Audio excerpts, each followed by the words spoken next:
Hey there, welcome to the most detailed and easy to follow guide on API testing using Postman. If you have heard of APIs, Postman, and automation tools but feel lost, don't worry. By the end of this tutorial, you will be an API testing pro. So, what we will learn today? First point is what is software testing. Second, types of software testing and why they matter. Third, installing Postman and Node.js step by step with every command explained. And fourth is setting up a local APIs using JSON server. Fifth, testing API request, get, post, put, delete in Postman. So this is not just a tutorial, it's an interactive hands-on learning session. So grab your laptop and let's get started. So before we start testing API, let's understand what software testing actually is. So software testing is like checking if an application works as expected and has no issues. So imagine you are buying a new car. Before you drive it, the company tests everything: the brakes, engine, air conditioning, and even the horn. Similarly, before software is released, we test it to make sure it's working perfectly. Now, let's look at the different type of software testing. So, manual testing. Manual testing is testing the application step by step without using automation tools. And what is automation testing? Automation testing is using tools like Postman, Selenium, or JUnit to run test automatically to reduce the manual effort. And what is functional testing? Functional testing is checking if the software is working correctly as per requirements. And what is non-functional testing?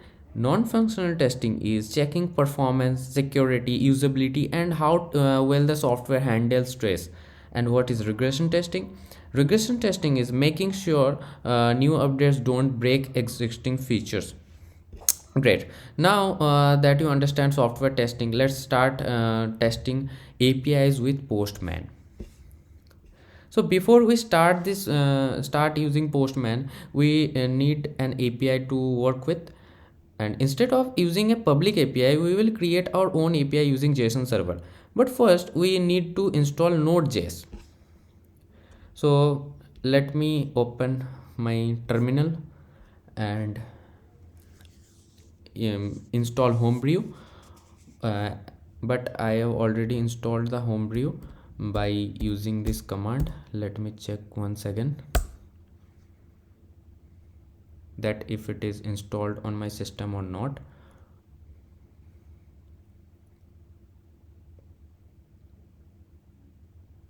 I think internet is a little bit slow, that's why it's taking time. Okay.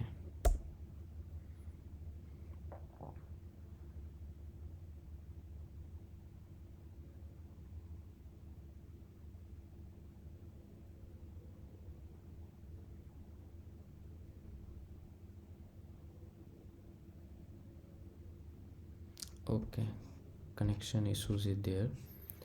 Then we will install brew, install node. Yes, as you can see, it's installing.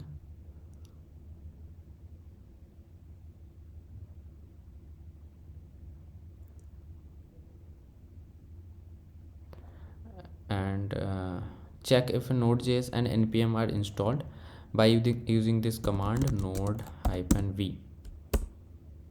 Yes, if you see the version numbers, congratulations, Node.js is installed. And also you have to check npm version also. Yes, it's showing me 10.9.2.